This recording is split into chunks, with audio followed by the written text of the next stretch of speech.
నమస్కారం, నేను Kavya. Metro news కి స్వాగతం. ముందుగా ముఖ్యాంశాలు.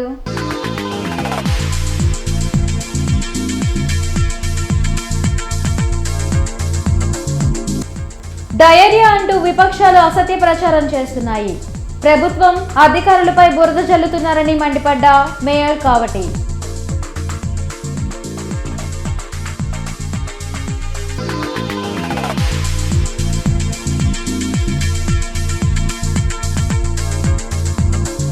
డయేరియా సమస్యపై ప్రభుత్వం స్పందించిన తీరు సరిగ్గా లేదన్న జనసేన పిఎస్సి చైర్మన్ మనోహర్.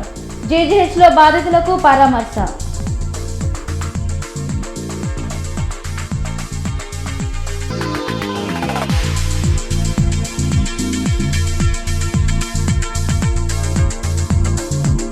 వైసీపీలో అనేక అవమానాలు ఎదుర్కొన్నాం. తమను నమ్ముకున్న వారికి న్యాయం చేయలేకపోయాం.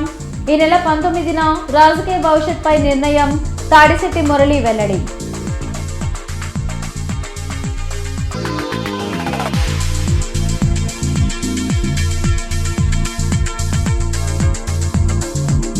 హిందూ కళాశాలలో బాలోత్సవ్ ప్రారంభం.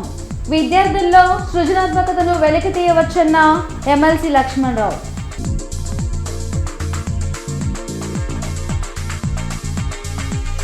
కలుషిత మంచినీటితో ప్రజలు రోగాల బారిన పడుతున్నారనే దుష్ప్రచారం చేయడం సరికాదని మేయర్ కావటి మనోహర్ నాయుడు అన్నారు. కొంతమంది కావాలనే ప్రజాప్రతినిధులు, మున్సిపల్ కార్పొరేషన్ అధికారులపై నిరాధారమైన ప్రచారం చేస్తున్నారని ఆరోపించారు. మున్సిపల్ కార్పొరేషన్ కార్యాలయంలో కమిషనర్ కీర్తి చేకూరి డిప్యూటీ మేయర్ బాలవజ్రబాబుతో కలిసి మేయర్ కావటి మనోహర్ నాయుడు మీడియాతో మాట్లాడారు. ముగ్గురు డయేరియాతో మృతి చెందారని, 200 మందికి పైగా చికిత్స పొందుతున్నారనే తప్పుడు ప్రచారం జరుగుతుందన్నారు. కలుషితమైన నీరు వెళ్లిన ప్రతి ప్రాంతంలో డయేరియా బారిన పడే అవకాశం ఉందని, కానీ అక్కడక్కడి ప్రాంతాల్లోని ప్రజలు డయేరియా బారిన పడినట్లు తెలుస్తుందన్నారు. గత ప్రభుత్వంలో కలుషిత నీటితో 27 మంది మృతి చెందారని గుర్తు చేశారు. పద్మ అనే మహిళ అనారోగ్యంతో మృతి చెందితే ప్రతిపక్ష పార్టీలు రాజకీయ మనుగడ కోసం ప్రభుత్వంపై ఆరోపణలు చేయడం సరికాదన్నారు.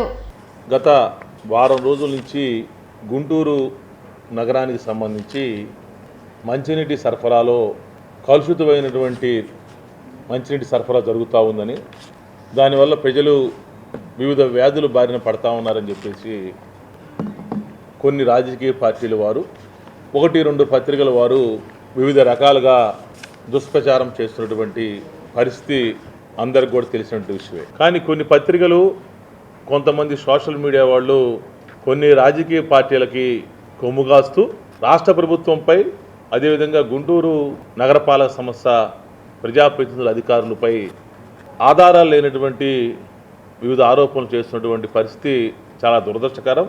చాలా బాధపడతా ఉన్నాం.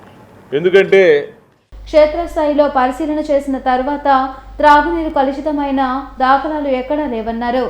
ఇక్బాల్ అనే వ్యక్తి నిమోనియాతో మృతి చెందినట్లు వైద్యులు రిపోర్ట్ ఇచ్చారన్నారు. డయేరియా సమస్యపై ప్రభుత్వం స్పందించాల్సిన రీతిలో స్పందించడం లేదని జనసేన పిఎస్సి చైర్మన్ నాదెండ్ల మనోహర్ ఆరోపించారు. డయేరియాతో చికిత్స పొందుతున్న బాధితులను నాదెండ్ల మనోహర్ పరామర్శించారు. ఇప్పటి వరకు 200 మందికి పైగా డయేరియా బాధితులు జీజీహెచ్లో చికిత్స పొందారన్నారు. బాధితులకు మెరుగైన సేవలు అందించేలా క్షేత్రస్థాయిలో సర్వే చేసి వారిని ఆదుకోవాల్సిన అవసరం ఉందని తెలిపారు.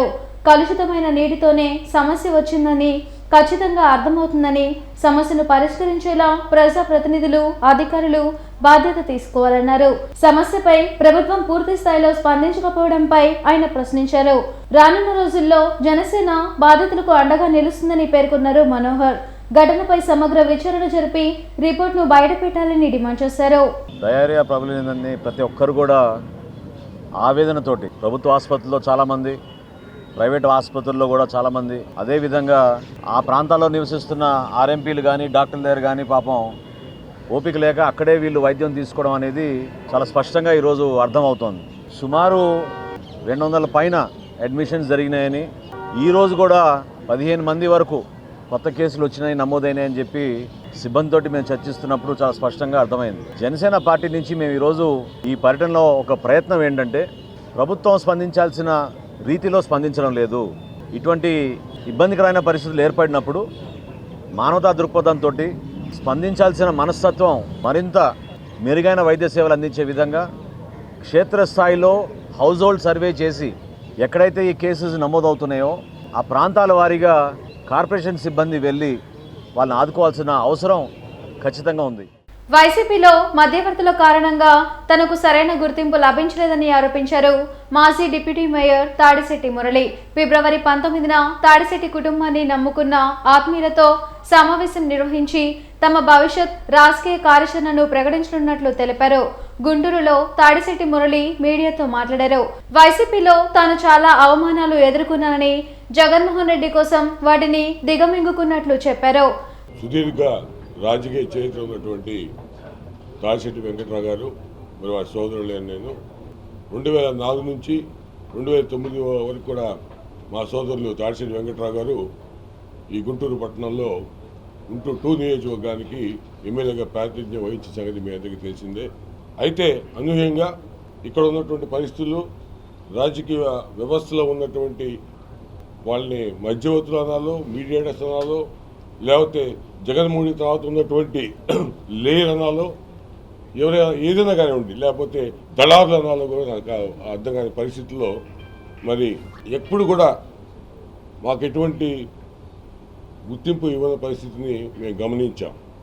ఏం జరుగుతుంది ఇక్కడ అనేది ఎవరికి అర్థం కాని పరిస్థితిలో కొట్టుబెట్టారు. ఈ తరుణంలో ఎవరైతే ఈ రోజున మమ్మల్ని ప్రశ్నిస్తున్నారో వాళ్ళందరితోటి ఆత్మీయులతోటి సోమవారం సమావేశం ఏర్పాటు చేసుకొని ఆ సమావేశంలో వాళ్ళందరూ అభిప్రాయాలు తీసుకొని 19వ తారీఖు సోమవారం 10:30కి ఆత్మీయ సమావేశాన్ని ఏర్పాటు చేసుకున్నాం. వెంకన్న దర్శనం అయినా రోజుకి 10 సార్లు చేసుకోవచ్చు, కానీ సీఎం జగన్ దర్శనం కష్టమని తెలిపారు. అవమానాన్ని చాలా నేను ఎదుర్కొన్నాను ఈ పార్టీలో, కానీ జగన్మోహన్ రెడ్డి గారి కోసం దిగముంగుకొని భరించారు. కానీ ఆయన కూడా మరి మాకు న్యాయం చేయలేని ప్రశ్న ఉత్పన్నమైన తర్వాత సరైన నిర్ణయం తీసుకోవాల్సిన పరిస్థితి వచ్చింది. ఈ రోజున మరి రాబోయే ఎలక్షన్లో ఇదే నేనేం చెప్పాను, 6 నియోజకవర్గాల్లో మా ప్రభావం ఉండబోతుంది. జగన్మోహన్ రెడ్డి గారిని కలవటం అనేది చాలా కష్టసాధ్యం.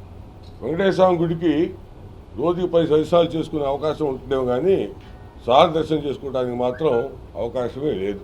విద్యార్థులు సృజనాత్మకతను కలిగి ఉండడమే శక్తివంతమైన జ్ఞానమని విజ్ఞాన సంస్థల అధినేత లావు రత్తయ్య అన్నారు. హిందూ కళాశాలలో బాలోత్సవ ప్రారంభ కార్యక్రమంలో ఆయన పాల్గొన్నారు. 2 రోజుల పాటు జరిగే బాలోత్సవ కార్యక్రమంలో వివిధ పాఠశాలల విద్యార్థులు పాల్గొని ప్రదర్శనలు ఇవ్వనున్నారు. ఈ సందర్భంగా లావు రత్తయ్య మాట్లాడుతూ విద్యారంగంలో విద్యార్థులు ఎదుర్కొంటున్న ఒత్తిడిని తొలగించి విద్యార్థుల్లో ఉన్న సృజనాత్మకతను వెలికి తీసేందుకు బాలోత్సవాన్ని నిర్వహించడం అభినందనీయమని చెప్పారు. ఎమ్మెల్సీ కెఎస్ లక్ష్మణరావు మాట్లాడుతూ రాష్ట్ర వ్యాప్తంగా 40 ప్రాంతాల్లో బాలోత్సవ వేడుకలు జరుగుతున్నాయని, హిందూ కళాశాలలో 2 రోజుల పాటు జరిగే బాలోత్సవ వేడుకల్లో 2500 మందికి పైగా విద్యార్థులు పాల్గొని 30కి పైగా విభాగాలలో జరిగే పోటీల్లో ప్రదర్శనలు ఇస్తారన్నారు. బాలోత్సవ నిర్వహణకు సహకరించిన ప్రతి ఒక్కరికి కృతజ్ఞతలు తెలిపారు. ఈ కార్యక్రమంలో చలపతి విద్యా సంస్థల చైర్మన్ వైవి ఆంజనేయులు, హిందూ కళాశాల కరస్పాండెంట్ రామకృష్ణమూర్తి, తిరుపతయ్య, బోసుబాబు, ప్రిన్సిపల్ దుర్గాప్రసాద్ తదితరులు పాల్గొన్నారు.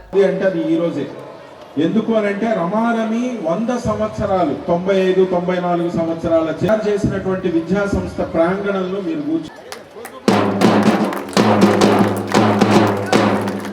ఇప్పుడు ఏంటి పవరు అంటే, ఎవరైతే సృజనాత్మకంగా ఉంటారో, ఎవరైతే ఇన్నోవేటివ్గా ఉంటారో, ఎవరైతే కొత్తగా ఆలోచిస్తారో అది పవర్, అది నిజమైన పవర్. అట్లాంటి పవరు ఈ పిల్లలకి కలగాలంటే మనం అధ్యాపకులుగా ఏం చేయాలి అంటే, వీళ్ళకి నాలెడ్జి బ్లాక్ బోర్డు, ట్యాబ్లు వీటన్నిటితో ఇవ్వటం మొదలు ఆ నాలెడ్జ్ని ఎట్లా అప్లై చేయాలి, ఎట్లా కొత్తగా ఆలోచించేట్టు పిల్లల్ని మనసులు దోచుకోవాలి అనేది ముఖ్యమైన ప్రధానమైన అంశం ఈ 21వ శతాబ్దంలో. అది చాలా చాలా ఈ కార్యక్రమం వలన, ఈ ప్రాజెక్టు వలన, ఈ ఎగ్జిబిషన్ వలన, వీటి వలన జరుగుతుంది. మేము ఒక 5-6 ఏళ్ల క్రితం బాలోత్సవాలు ప్రారంభించడానికి కారణం ఏంటంటే, పిల్లలు విద్యారంగంలో చాలా ఒత్తిడి ఎదుర్కొంటున్నారు. ముఖ్యంగా కార్పొరేట్ స్కూల్స్ మనం చూస్తూ ఉన్నాం. ఈరోజు ఈరోజు ఈ రాష్ట్రంలో 40 చోట్ల బాలోత్సవాలు నిర్వహిస్తున్నాం. గుంటూరు ఒక్కటే కాదు, 40 ప్లేసెస్. మరి ఈరోజు ఒక 2500 మంది పిల్లలు, రేపు ఒక 2500 మంది పిల్లలు, మొత్తం 5000 మంది పోటీలకు పాల్గొనడానికి ఎన్రోల్ చేశారు. వచ్చిన పిల్లలందరికీ స్వాగతం తెలియజేస్తున్నాను. బాలోత్సవాల ప్రధాన ఉద్దేశం ఒకటే, పిల్లల మీద ఉన్న మానసిక ఒత్తిడి తగ్గించి వాళ్ళల్లో ఉన్న సృజనాత్మకత, టాలెంట్స్ ప్రదర్శించే ఒక అవకాశాన్ని ఈ వేదిక ద్వారా ఇవ్వాలనే ఉద్దేశంతోనే దీన్ని మనం ప్రారంభించడం జరిగింది. అగ్రిగోల్డ్ బాధితులకు ముఖ్యమంత్రి జగన్ ఇచ్చిన హామీలను అమలు చేయాలని సిపిఐ రాష్ట్ర సహాయ కార్యదర్శి ముప్పాళ్ల నాగేశ్వరరావు డిమాండ్ చేశారు. జిల్లా సిపిఐ కార్యాలయంలో ముప్పాళ్ల నాగేశ్వరరావు మీడియాతో మాట్లాడారు. అగ్రిగోల్డ్ బాధితులకు ఇచ్చిన హామీ ప్రకారం 100% న్యాయం చేయాలని కోరుతూ బహిరంగ లేఖ రాసినట్లు తెలిపారు. గత 9 సంవత్సరాలలో అగ్రిగోల్డ్ బాధితులు అనేక పోరాటాలు చేసి విజయాలు సాధించారని గుర్తు చేశారు. అగ్రిగోల్డ్ ఆస్తులను గత ప్రభుత్వం జప్తు చేస్తే వైసీపీ నామమాత్రంగా నిధులు ఇచ్చి బాధితులను మభ్యపెట్టిందని ఆరోపించారు. అగ్రిగోల్డ్ బాధితులకు 30,000 కోట్ల రూపాయలను చెల్లించడంతో పాటు మృతుల కుటుంబాలకు 10 లక్షల రూపాయల పరిహారాన్ని చెల్లించాలని లేఖలో పేర్కొన్నట్లు చెప్పారు. గత 9 సంవత్సరాల కాలంగా అగ్రిగోల్డ్ కంపెనీ చేసిన లక్షలాది మంది గతంలో తెలుగుదేశం ప్రభుత్వంలోనూ అనంతరం వైసీపీ ప్రభుత్వంలోనూ ఎన్నో పోరాటాలు చేసి అనేక విజయాలు సాధించడం జరిగింది. చంద్రబాబు నాయుడు గారు చనిపోయి ఆత్మహత్యలు చేసుకున్న వారికి 3 లక్షలు ఇస్తానన్నాడు. రేపు మనందరి ప్రభుత్వం వచ్చినాక 7 లక్షలు కలిపి మొత్తం 10 లక్షలు ఆయన ఇస్తానన్న 3 లక్షలు, ఈయన కల్పిస్తానన్న 7, 10 లక్షలు పూలలో పెట్టి బాధితుల ఇళ్ళకి పంపిస్తా, నన్ను నమ్మండి. 30,000 కోట్ల ఆస్తులు వారికి ఉన్నాయి అన్నారు. కోర్టు ఏమిటండి? కోర్టు ప్రభుత్వం ఇవ్వదలుచుకుంటే కోర్టు అడ్డం వస్తుందా? రాజధాని విషయంలో వైసీపీ దొంగ మాటలను మానుకోవాలన్నారు. నగరంలో డయేరియాతో 2 మృతి చెందితే ప్రభుత్వం పట్టి పట్టనట్లు వ్యవహరిస్తుందన్నారు. ఇన్ని వేల కోట్ల ఆస్తి మీ చేతిలో ఉన్నప్పుడు ఈ 3,000 కోట్లు బాధితులకు అడ్వాన్స్ చేసి వారికి న్యాయం చేయండి, మరొకరు చనిపోకుండా చూడండి. ఇప్పటికి చనిపోయిన బాధిత కుటుంబాలకి 10 లక్షలు ఇవ్వండి. ఆ రకంగా వారిని కాపాడండి. 40 లక్షల ఓట్లు కలిగిన 10.5 లక్షల కుటుంబాలతో ఆడుదామ ఆంధ్ర అన్నట్టుగా ఆటలాడే పని కాకుండా పూర్తి న్యాయం చేకూర్చండి ముఖ్యమంత్రి గారికి బహిరంగ లేఖ రాస్తున్నాం. మార్చి 2న జరిగే ప్రత్యామ్నాయ సంస్కృతి మేళాను జయప్రదం చేయాలని దళిత సంఘాల నాయకులు పిలుపునిచ్చారు. విజ్ఞాన్ మందిరంలో దళిత సంఘాల నాయకులు మీడియాతో మాట్లాడారు. బిఆర్ అంబేద్కర్ ఆలోచనలను ముందుకు తీసుకెళ్లేందుకు జరిగే ప్రత్యామ్నాయ సంస్కృతి మేళాలో ప్రజలు పెద్ద సంఖ్యలో పాల్గొన్నారన్నారు. కత్తి పద్మారావు అంటే దళిత ఆత్మ గౌరవానికి ప్రతిరూపమైన వ్యక్తి అని, ఆయనపై మతోన్మాద ముసుగులో మనువాదులు చేస్తున్న దుష్ప్రచారాన్ని ఖండిస్తున్నట్లు చెప్పారు. అంబేద్కర్ సూచించిన విలువలను సమాజానికి వివరిస్తూ విజ్ఞాన మందిరంలో జరిగే మేళాను జయప్రదం చేయాలని కోరారు. ఈ కార్యక్రమంలో బ్రహ్మయ్య, పాగళ్ల ప్రకాష్, విద్యాసాగర్, నీలాంబరం తదితరులు పాల్గొన్నారు. ప్రత్యామ్నాయ సంస్కృతి మేళా కార్యక్రమాన్ని వచ్చే నెల 2వ తారీఖు వెంకటేశ్వర విజ్ఞాన మందిరంలో అన్ని ప్రజా సంఘాల ఆధ్వర్యంలో మరి ఈ కార్యక్రమాన్ని జయప్రదం చేయాలని ప్రజా సంఘాలుగా రావటం జరిగింది. దళిత మహాసభ ఆధ్వర్యంలో ఈ మహత్తర కార్యక్రమాన్ని ఏర్పాటు చేసుకొని ఆంధ్రప్రదేశ్లో ఉన్నటువంటి ప్రజా సంఘాల సమన్వయంతో ప్రత్యామ్నాయ సంస్కృతి మేళా కార్యక్రమాన్ని మహాత్మా జ్యోతిబా పూలే అంబేద్కర్ గారి సిద్ధాంతాలని ముందుకు తీసుకెళ్లేదానికి డాక్టర్ కత్తి పద్మారావు గారి నాయకత్వంలో ఈ మార్చి 2వ తారీఖు ఈ కార్యక్రమాన్ని జరుపుకోవటం జరుగుతుంది. గుంటూరు తూర్పు నియోజకవర్గంలో ఇంటింటికి ఉచిత సురక్షిత నీటిని అందించే కార్యక్రమాన్ని టీడీపీ నియోజకవర్గ ఇన్ఛార్జ్ నజీర్ అహ్మద్ చేపట్టారు. శారదా కాలనీలో వాటర్ ట్యాంకర్ ను జిల్లా టీడీపీ అధ్యక్షులు శ్రావణ్ కుమార్ ఇతర నాయకులు ప్రారంభించారు. డయేరియాతో మృతి చెందిన వారి కుటుంబంతో పాటు హాస్పిటల్లో ట్రీట్మెంట్ తీసుకుంటున్న వారిని ఆదుకోవడంలో ప్రభుత్వం విఫలమైందని శ్రావణ్ కుమార్ నజీర్ మండిపడ్డారు. డ్రైనేజ్ లైన్లు వాటర్ పైప్ లైన్లతో కలిసి నీటి సరఫరా అవుతుందని అనేక సార్లు అధికారుల దృష్టికి తీసుకెళ్లినా పట్టించుకోలేదన్నారు. ఆరోగ్య శాఖ మంత్రి గారు విడుదల రజని గారు రివ్యూ చేసుకుంటూ ఈ మరణాలకి ప్రభుత్వానికి ఏం సంబంధం లేదు, వారికి ఏదో 200 మంది ఏకంగా ఆసుపత్రి పాలైతే దానికి వివిధ కారణాలు చూపించి సాకులు చూపించి చెప్తా ఉన్నారు. మంత్రులు కానీ ప్రభుత్వ యంత్రాంగం కానీ కార్పొరేషన్ కమిషనర్ కానీ స్థానిక ఎమ్మెల్యే కానీ కార్పొరేటర్ కానీ ఎవరు కూడా బాధ్యత తీసుకునే పరిస్థితి లేదు. చనిపోయిన వారికి సరైన దిశగా ఆలోచనలు చేయట్లేదు, వారి కుటుంబాలను ఆదుకునే పరిస్థితి లేదు. పెరిగిన రీతిలో సౌకర్యాలు ఇవ్వలేని ప్రభుత్వాన్ని ప్రభుత్వాన్ని ప్రజలందరూ కూడా గుర్తించాలి. ఈ పరిస్థితిని గమనించిన తూర్పు నియోజకవర్గ ఇన్ఛార్జి గారు నజీర్ అహ్మద్ గారు ఒక 4 ట్యాంకర్ల వరకు మినరల్ వాటర్ని సప్లై చేయాలని నిర్ణయించారు. ఈరోజు మొట్టమొదటి ప్రారంభిస్తూ ఉన్నాం.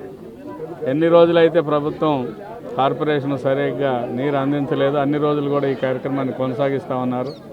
శారదా కాలనీలో ఈ రోజున మినరల్ వాటర్ ట్యాంకరు రోజుకి 2 కాలనీ వైజ్గా మరి ఉదయం సాయంత్రం వారికి అనువైన సమయాన్ని బట్టి వారు సప్లై చేస్తూ ఉన్నారు. వారిని అభినందనలు తెలియజేసుకుంటూ గత 10 రోజుల నుండి గుంటూరులో సరఫరా అవుతున్నటువంటి మంచినీళ్లు కలుషితమై వందలాది మంది డయేరియా బారిన పడి దాదాపు 3 చనిపోవడం జరిగింది. దీనికి ముఖ్య కారణం నగరంలో ఉన్నటువంటి అస్తవ్యస్త మంచినీటి సరఫరాకు పైప్ లైన్. దీని మీద అనేక పర్యాయాలు తెలుగుదేశం పార్టీ పక్షాన స్థానిక కమిషనర్ గారికి అలాగే శాసనసభ్యుడికి పదే చెప్పినప్పటికి కూడా పేద ప్రజలకు అవసరమైనటువంటి అవసరమైనటువంటి మంచినీళ్లను సైతం అందించడంలో పూర్తిగా విఫలమైనటువంటి పరిస్థితులు. వీధుల్లో ఉన్నటువంటి పైప్ లైన్లు డ్రైనేజ్ లైన్లు పగిలిపోయిన తర్వాత అవి మంచినీళ్ళ పైపులతో కలిసిపోయి మురికి నీరు ఇళ్లలోకి వస్తున్నటువంటి పరిస్థితులు. అంతేకాకుండా నిన్న చనిపోయినటువంటి ఎక్బాల్కి కూడా తప్పకుండా ప్రభుత్వ యంత్రాంగం పూర్తిగా న్యాయం చేయాలి.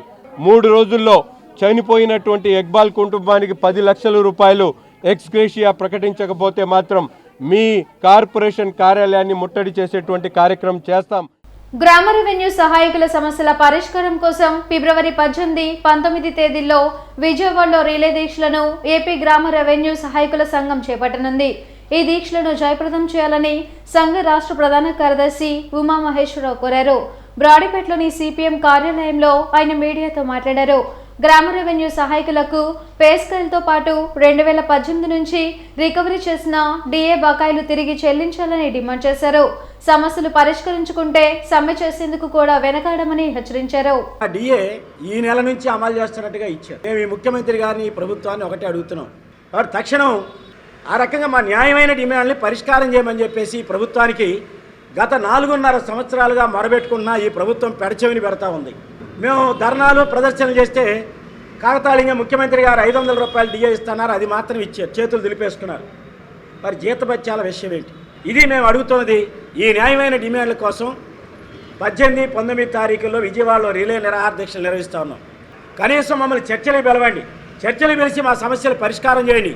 లేని పక్షంలో 20వ తారీఖు తర్వాత ఏ రోజు నుండి అయినా సరే సమ్మెలోకి వెళ్తామని చెప్పాం. మా న్యాయమైన డిమాండ్లు పరిష్కరించండి.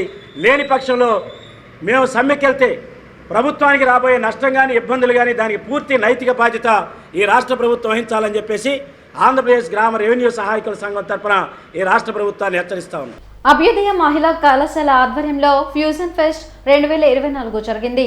ఈ ఫెస్ట్ లో స్టూడెంట్స్ పాల్గొని సీనియర్స్ కు ఫేర్వెల్, జూనియర్స్ కు వెల్కమ్ పలికారు. విద్యార్థులతో పాటు అధ్యాపకులు ఈ కార్యక్రమంలో పాల్గొన్నారు. ఉన్నత భవిష్యత్ కోసం ఎలాంటి అడుగులు వేయాలో అధ్యాపకులు వివరించారు. ఈ సందర్భంగా నిర్వహించిన కల్చరల్ ఈవెంట్స్ ను స్టూడెంట్స్ ఫుల్ జోష్తో ఎంజాయ్ చేశారు. అభ్యుదయ కాలేజ్లో కన్వెన్షన్లో ఫ్యూజన్ అని ఒక కార్యక్రమం జరిగిందండి. It's a farewell come freshers party. ఇక్కడ జూనియర్స్కి వీళ్ళు ఫేర్వెల్ ఫ్రెషర్స్ జరుపుకున్నారు. At the same time final ఇయర్స్కి ఫేర్వెల్ కూడా ఇచ్చారండి. చాలా గ్రాండ్గా జరుగుతోంది కన్వెన్షన్లో. ఇదేంటంటే చక్కటి అవకాశం వాళ్ళ పిల్లల యొక్క అభిరుచులు అన్ని టాలెంట్స్ చూపించుకోవడానికి ప్రతి సంవత్సరం ఇలా జరుగుతూ ఉంటుందండి ఫేర్వెల్ ఫ్రెషర్. వార్తలు ముగించే ముందు ముఖ్యాంశాలు మరోసారి.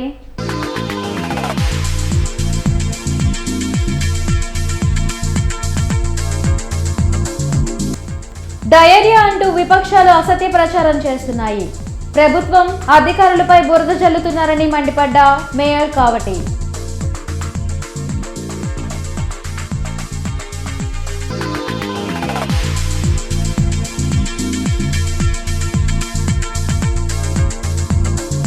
డయేరియా సమస్యపై ప్రభుత్వం స్పందించిన తీరు సరిగ్గా లేదన్న జనసేన పిఎస్సి చైర్మన్ మనోహర్. జీజీహెచ్లో బాధితులకు పరామర్శ.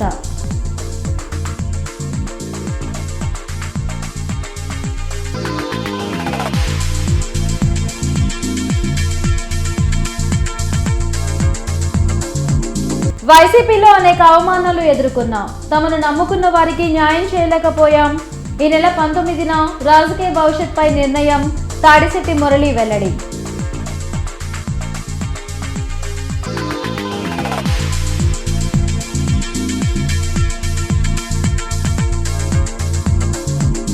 హిందూ కళాశాలలో బాలోత్సవ్ ప్రారంభం. విద్యార్థుల్లో సృజనాత్మకతను వెలికి తీయవచ్చన్న ఎమ్మెల్సీ లక్ష్మణరావు.